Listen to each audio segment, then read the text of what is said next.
علاقہ اور انواع کا تعلق؟ بالکل. اسے اگر بہت ہی واضح الفاظ میں بیان کریں تو اصول بس اتنا سا ہے کہ جتنا بڑا علاقہ ہوگا اتنی زیادہ سپیشیز ہوں گی. مطلب بظاہر تو یہ ایسے ہے کہ کمرہ بڑا ہے تو سامان زیادہ آ جائے گا. ہاں، بظاہر یہ بہت عام سی بات لگتی ہے، لیکن یہاں جو بات سب سے زیادہ حیران کن ہے وہ یہ ہے کہ اس بظاہر سیدھے سادے اصول کو باقاعدہ سائنسی طور پر ثابت کرنے میں دہائیاں لگ گئیں. دہائیاں لگ گئیں؟ یعنی یہ کوئی راتوں رات سامنے آنے والی بات نہیں تھی؟ بالکل نہیں. اگر ہم اس کی سائنسی تاریخ دیکھیں تو ہمیں جوہان رینہولڈ فورسٹر اور اولوف آرینیس کے نام ملتے ہیں. انہوں نے سب سے پہلے اس کا باقاعدہ مشاہدہ کیا تھا کہ رقبے اور زندگی کے تنوع کے درمیان ایک تعلق ہے. انہوں نے دیکھا کہ جیسے جیسے رقبہ بڑھتا ہے انواع بھی بڑھتی ہیں. اور میرے خیال میں اسی کام کو بعد میں مزید آگے بھی بڑھایا گیا ہے نا، کیونکہ میں نے پڑھا تھا کہ 1922 میں ایک ماہر نباتات تھے ہینری ایلن گلیسن. ان کا ایک مقالہ آیا تھا on the relation between species and area. جی ہاں، گلیسن کا کام بہت شاندار تھا. اس نے کیا یہ کہ محض اندازے لگانے کے بجائے اس نے پودوں کے مخصوص چوکور حصوں کا مطالعہ شروع کیا جنہیں کوڈریٹس کہا جاتا ہے. یعنی اس نے باقاعدہ زمین کے چھوٹے ٹکڑوں پر پودوں کی گنتی کی. بالکل، گنتی کی اور پھر بتدریج رقبے کو بڑھا کر دیکھا کہ انواع کی تعداد میں کتنا اضافہ ہوتا ہے. اس سے ایکالوجی میں باقاعدہ ڈیٹا کا استعمال شروع ہوا. لیکن گلیسن تو پودوں کا ماہر تھا، تو جانوروں پر اس کا اطلاق کیسے ہوا؟ یہ ایک بہت اہم نکتہ ہے. فلپ ڈارلنگٹن جیسے سائنسدانوں نے اس کا جواب دیا. ڈارلنگٹن نے گلیسن کا طریقہ لیا اور اسے کیریبین کے جزیروں پر موجود حشرات اور رینگنے والے جانوروں پر استعمال کیا.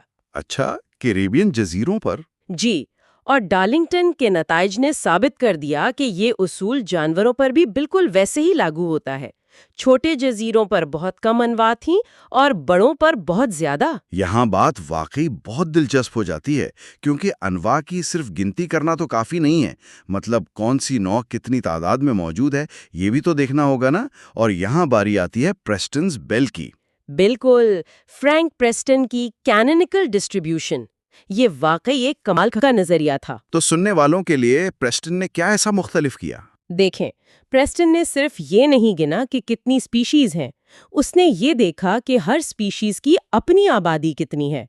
اس نے دریافت کیا کہ سپیشیز کی بہاوت ایک بیل کرو کی طرح تقسیم ہوتی ہے. بیل کرو یعنی وہ شماریات والی گھنٹی کی شکل؟ جی بالکل.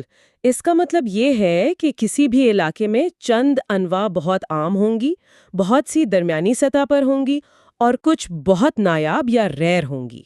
یہ گراف بالکل ایک گھنٹی کی شکل بنا لیتا ہے. تو اس کا مطلب ہے کہ قدرت میں نایاب ہونا کوئی حیرت کی بات نہیں ہے، بلکہ یہ سسٹم کا حصہ ہے. 100%. اور یہی چیز ہمیں دو بہت اہم اصطلاحات کی طرف لے جاتی ہے: سیمپلز اور آئسولیٹس. ہاں، میں اسی طرف آنے والا تھا. سیمپلز اور آئسولیٹس میں کیا فرق ہے؟ کیا ایک بڑے جنگل کا ٹکڑا اور ایک سمندر کے بیچ کا جزیرہ دونوں میں جانوروں کے بچنے کے چانس ایک جیسے ہوتے ہیں؟ ہرگز نہیں. سیمپل سے مراد وہ علاقے ہیں جو کسی بڑے ماحولیاتی نظام کا حصہ ہوتے ہیں. ان کا راستہ کٹا ہوا نہیں ہوتا، تو اگر وہاں کوئی نوع نایاب بھی ہو جائے تو باہر سے مزید جانور آ کر اس کمی کو پورا کر دیتے ہیں. صحیح، مطلب باہر سے انہیں مدد مل جاتی ہے. بالکل. لیکن آئسولیٹس وہ علاقے ہیں جو بالکل الگ تھلگ ہوتے ہیں، جیسے تنہا جزیرے. وہاں بیرونی مدد نہیں آ سکتی، اس لیے وہاں جو نایاب انواع ہوتی ہیں ان کے ہمیشہ کے لیے ختم ہونے کا خطرہ بہت زیادہ ہوتا ہے. تو اس سب کا آخر مطلب کیا ہے؟ اس کا مطلب یہ ہے کہ ریاضی اور قدرت کا بڑا گہرا تعلق ہے، اور یہی چیز ہمیں آرینیس مساوات کی طرف لاتی ہے. جی، ریاضی کا وہ فارمولا جس نے ایکالوجی کو بدل دیا. مساوات ہے S=CAZ. S=CAZ. بظاہر تو یہ صرف چند حروف لگتے ہیں. میں تو جب ریاضی دیکھتا ہوں تو تھوڑا گھبرا جاتا ہوں، لیکن آپ ذرا اس کو آسان لفظوں میں سمجھائیں. بالکل بھی گھبرانے کی ضرورت نہیں ہے. یہ دراصل ایریا اور سپیشیز کی تعداد کے درمیان ریاضیاتی تعلق ہے. اس میں S کا مطلب ہے انواع کی کل تعداد اور A کا مطلب ہے رقبہ یعنی ایریا. اور یہ سی اور زیڈ کیا ہیں؟ یہ مخصوص کانسٹنٹس ہیں۔ سب سے اہم اس میں زیڈ ہے، جو بتاتا ہے کہ کوئی علاقہ کتنا زیادہ کٹا ہوا یا الگ تھلگ ہے۔ اس مساوات سے سائنسدان باقاعدہ پیشین گوئی کر سکتے ہیں کہ اگر رقبہ کم ہوا تو کتنی انواع ختم ہوں گی۔ چلیں اس کی ایک حقیقی مثال لیتے ہیں جو کتاب میں بھی دی گئی ہے۔ لیسر کوموڈو لینڈ کے جزیروں کی مثال، جن میں پیڈار، سیاپا اور گیلی موٹنگ شامل ہیں۔ جی، کموڈو ڈریگن کی مثال؟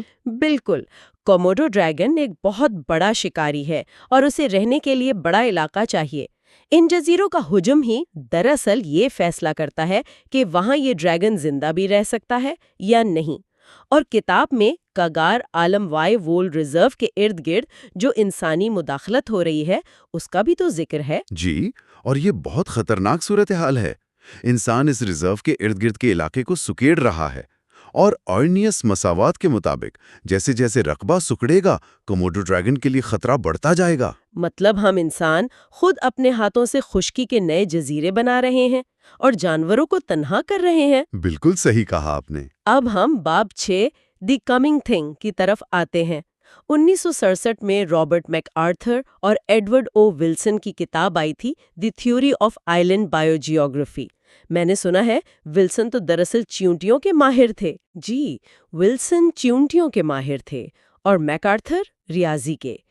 یہاں جو بات سب سے زیادہ حیران کن ہے وہ یہ ہے کہ ان دونوں نے مل کر ایکولوجی میں ایک باقاعدہ انقلاب برپا کر دیا۔ وہ کیسے؟ اس کتاب سے پہلے ماحولیات صرف مشاہدے کا نام تھا۔ لوگ جاتے، جانور دیکھتے اور فہرستیں بنا لیتے، لیکن ان دونوں نے اسے ایک ریاضیاتی اور نظریاتی سائنس میں بدل دیا۔ یعنی انہوں نے ثابت کیا کہ قدرت کے پیچھے باقاعدہ ٹھوس قوانین کام کر رہے ہیں۔ جی بالکل، اور ان کی اسی محنت نے ایکولیبریم تھیوری یعنی توازن کے نظریے کو جنم دیا۔ تو یہ توازن آخر ہے کیا؟ سننے والوں کے لیے اس کو تھوڑا آسان کر کے بتائیں۔ دیکھیں، کسی بھی جزیرے پر موجود انواع کی تعداد کبھی رکی بھی نہیں ہوتی۔ یہ دو قوتوں کے درمیان توازن کا نام ہے۔ پہلی ہے سپیشیز امیگریشن، یعنی نئی انواع کا جزیرے پر آنا، اور دوسری ہے سپیشیز ایکسٹنکشن، یعنی پہلے سے موجود انواع کا معدوم ہونا۔ اچھا، مطلب کچھ نئے آ رہے ہیں اور کچھ پرانے ختم ہو رہے ہیں۔ بالکل، اور جہاں آ کر ان دونوں قوتوں کی رفتار برابر ہو جاتی ہے اسے توازن کہتے ہیں۔ لیکن اس میں ایک اور چیز بھی تو ہے، ڈسٹنس ایفیکٹ، یعنی فاصلے کا اثر۔ اگر کوئی جزیرہ مرکزی زمین سے بہت دور ہوگا تو وہاں نئے جانوروں کا پہنچنا تو مشکل ہوگا نا؟ جی، اور جتنا فاصلہ زیادہ ہوگا امیگریشن اتنی ہی کم ہوگی، جس کی وجہ سے اس جزیرے کا توازن کم انواع پر آ کر رکے گا۔ یہ تو سمندر کے جزیروں کی بات ہو گئی، لیکن اگر ہم اسے وسیع تر تناظر میں دیکھیں تو آج کے دور میں اس نظریے کی کیا اہمیت ہے؟ اگر ہم اسے وسیع تر تناظر میں دیکھیں تو انسانوں نے جنگلات کاٹ کر زمینی ماحولیاتی نظام کو بھی تو چھوٹے چھوٹے جزیروں میں بانٹ دیا ہے۔ کتاب میں ایک بہت شاندار مثال ہے، ایک خوبصورت ایرانی قالین کی۔ ایرانی قالین کی؟ کیسے؟ فرض کریں آپ ایک قیمتی ایرانی قالین کو کینچی سے کاٹ کر چھوٹے چھوٹے ٹکڑوں میں بانٹ دیں، تو کیا وہ ٹکڑے مل کر اس قالین کی اصل خوبصورتی اور افادیت واپس لا سکتے ہیں؟ بالکل نہیں، وہ تو تباہ ہو جائے گا۔ بالکل اسی طرح انسانوں نے جنگلات کو سڑکوں اور شہروں سے کاٹ کر ان کی افادیت ختم کر دی ہے، اور آج کل جو جانوروں کو بچانے کے لیے ریزروز ڈیزائن کیے جاتے ہیں وہ اسی نظریے کے تحت بنائے جاتے ہیں تاکہ وہ بڑے ہوں اور ایک دوسرے کے قریب ہوں۔ تو آج کی گفتگو کو اگر ہم سمیٹیں تو ہم نے رقبے، مساوات اور توازن کے نظریے کو سمجھا۔ ہم نے دیکھا کہ کیسے بڑا رقبہ زندگی کو پناہ دیتا ہے، مساوات ہمیں انواعوں کی بقا کے بارے میں پیشین گوئی دیتی ہے، اور جزیروں پر امیگریشن اور ایکسٹنکشن کا توازن کیسے کام کرتا ہے۔ بالکل، اور اس سب سے ایک اہم سوال پیدا ہوتا ہے جو تھوڑا مختلف ضرور ہے لیکن بہت گہرا ہے۔ جی، وہ کیا؟ اگر انسانی سرگرمیاں جانوروں کے وسیع جنگلات کو چھوٹے چھوٹے تنہا جزیروں میں بانٹ رہی ہیں تو کیا ہم جدید انسان اپنے ہی بنائے ہوئے کنکریٹ کے ان بڑے شہروں میں رہتے ہوئے معاشرتی اور جذباتی طور پر خود بھی تنہا جزیروں میں تبدیل نہیں ہو رہے؟ کمال بات ہے، یعنی ہم اتنے پرہجوم شہروں میں رہ کر بھی تنہا ہیں؟ جی، جہاں ہماری اپنی معاشرتی اور ذہنی بقا کو بھی ایک بالکل مختلف قسم کا خطرہ لاحق ہے۔ کیا ہم خود بھی اپنے ہی بنائے ہوئے آئسولیٹس میں تو نہیں پھنس گئے؟ یہ واقعی سوچنے کی بات ہے۔ یہ واقعی ایک بہت گہری اور سوچنے پر مجبور کر دینے والی بات ہے۔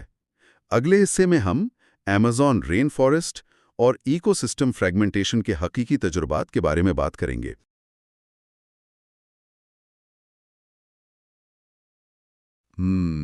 اس گہرے تجزیے کی ایک اور دلچسپ نشست میں خوش آمدید۔ یہ ہماری سیریز کا حصہ نمبر 4 ہے۔ جی بالکل۔ اور اس حصے میں ہم بات کریں گے chapter 7 the hedgehog of the Amazon پر، جو کہ ڈیوڈ کوامین کی بہت ہی مشہور کتاب دی سانگ آف دی ڈوڈو کا ایک بہت اہم حصہ ہے۔ ہاں، اور اس نشست کا جو ہمارا بنیادی مقصد ہے، یعنی جو مشن ہے، وہ ڈیوڈ کوامین کی تحقیق کی روشنی میں اس بات کا گہرا تجزیہ کرنا ہے کہ جنگلات کی کٹائی اور پھر ان کی تقسیم کس طرح پورے ماحولیاتی نظام کو تباہ کر دیتی ہے۔ ایگزیکٹلی۔ بظاہر تو یہ بڑی عام سی بات لگتی ہے کہ درخت کٹ گئے، لیکن ہمارا مقصد آج ان پیچیدہ ماحولیاتی حقائق کو سامنے لانا ہے جو ہماری اس دنیا کی بقا کے لیے انتہائی اہم ہیں۔ بالکل، اور چلیں سیدھا ایمیزون رین فارسٹ کے ماحولیاتی نظام کی طرف چلتے ہیں۔ ہاں، کتاب میں ایک ہوائی جہاز کی پرواز کا ذکر ہے۔ جی، وہ منظر بہت شاندار ہے۔ ہاں، جہاز سے اگر آپ ایمیزون کے جنگل کو نیچے دیکھیں نا، تو وہ ایک یکساں سبز قالین کی طرح لگتا ہے، ایک بہت بڑا ہرا فرش۔ لیکن وہ ایک یکساں قالین ہے نہیں، بالکل نہیں ہے۔ وہ تو مختلف قسم کے درختوں، پودوں اور جانداروں کا ایک انتہائی پیچیدہ اور رنگین جال ہے۔ اور یہ جال کتنا جڑا ہوا ہے، یہ سمجھنا سب سے زیادہ ضروری ہے۔ میں بتاتی ہوں، عام طور پر لوگ کیا سوچتے ہیں کہ جنگل وہاں اگتا ہے جہاں بارش ہوتی ہے۔ ہاں، یہی عام تاثر ہے۔ لیکن ایمیزون کے معاملے میں ایسا نہیں ہے۔ یہ ماحولیاتی نظام اپنا طرز حیات خود چلاتا ہے۔ یعنی وہ اپنی بارشیں خود پیدا کرتا ہے۔ بالکل، درختوں کے پتوں سے جو نمی نکلتی ہے وہ فضا میں جا کر بادل بنتی ہے اور پھر وہیں بارش بن کر برستی ہے۔ تو اس کا مطلب ہے کہ مٹی کی ساخت، وہاں کی نمی، شکاریوں کا توازن، یہ سب ایک دوسرے پر مکمل انحصار کرتے ہیں۔ 100%۔ اگر آپ اس پورے نظام کا ایک چھوٹا سا حصہ بھی نکال لیں نا، تو پوری کی پوری مشینری متاثر ہوتی ہے۔ اور اسی مشینری کے ساتھ جب ہم چھیڑ چھاڑ کرتے ہیں تو وہ بصری تضاد پیدا ہوتا ہے جو ہوائی جہاز سے نظر آتا ہے۔ کلیئر کٹنگ کے مناظر۔ جی، وہ خوفناک تضاد۔ ایک طرف تو آپ کو وہ گھنا سبز جنگل نظر آ رہا ہے اور دوسری طرف بالکل بنجر اور ویران زمین۔ ہاں، مطلب کٹائی کے بعد وہ بالکل ایک سیدھی لکیر بن جاتی ہے۔ ایک طرف زندگی ہے اور دوسری طرف مکمل ویرانی۔ یہ بہت ہی حیران کن اور پریشان کن منظر ہوتا ہے۔ اور دیکھیں، یہ جو کٹائی ہے، یہ صرف چند درختوں کے کٹنے کا معاملہ نہیں ہے۔ تو پھر یہ اصل میں کیا ہے؟ یہ پورے ایکولوجیکل ویب یا ماحولیاتی جال کے ختم ہونے کا نام ہے۔ جب ہم کلیئر کٹنگ کرتے ہیں تو ہم صرف لکڑی کا نقصان نہیں کر رہے ہوتے، ہم اس پورے نظام کی موت کا سبب بن رہے ہوتے ہیں جو اس جنگل کو زندہ رکھے ہوئے تھا۔ مائکرو کلائمیٹ بدل جاتا ہے نا؟ بالکل، درختوں کی چھت یعنی کینوپی کے ختم ہونے سے دھوپ سیدھی زمین پر پڑتی ہے، نمی غائب ہو جاتی ہے اور وہ سائیدار جگہ فوراً ایک خشک اور بنجر علاقے میں تبدیل ہو جاتی ہے۔ اچھا، اس سے مجھے ایک اور بات یاد آئی۔ اگر ہم پورا جنگل نہ بھی کاٹیں، جی، مطلب ہم صرف جنگل کے بیچ میں سے راستے بنا دیں یا اسے ٹکڑوں میں بانٹ دیں، تو اسے ہیبیٹیٹ فریگمنٹیشن یعنی مسکن کی تقسیم کہا جاتا ہے۔ یہ بہت ہی اہم موضوع ہے۔ ہاں، اور ڈیوڈ کوامین نے اس کے لیے ایک بہت طاقتور تشبیہ استعمال کی ہے، ایک ایرانی قالین کی۔ پرشین کارپیٹ، جی، وہ مثال بہت چشم کشا ہے۔ سوچیں ذرا، اگر ایک انتہائی خوبصورت اور قیمتی ایرانی قالین کو کاٹ کر 36 چھوٹے ٹکڑوں میں بانٹ دیا جائے تو کیا ہوگا؟ ان 36 ٹکڑوں کا کل رقبہ تو وہی رہے گا جو اصل قالین کا تھا، لیکن کیا اس قالین کی خوبصورتی اور سالمیت باقی رہے گی؟ بالکل نہیں رہے گی، اس کی اہمیت تو مکمل طور پر ختم ہو جائے گی۔ یہی جنگل کے ساتھ ہوتا ہے۔ سائنسی زبان میں ہم اسے ایکو سسٹم ڈکے یا ماحولیاتی زوال کہتے ہیں۔ اور ایک اور ٹرم بھی تھی، ریلیکسیشن ٹو ایکویلیبریم۔ ہاں، ریلیکسیشن ٹو ایکویلیبریم، یہ وہ عمل ہے جس میں بڑھتی ہوئی انسانی آبادی یا وسائل کے استعمال کی وجہ سے جب جنگل ٹکڑوں میں بڑھ جاتا ہے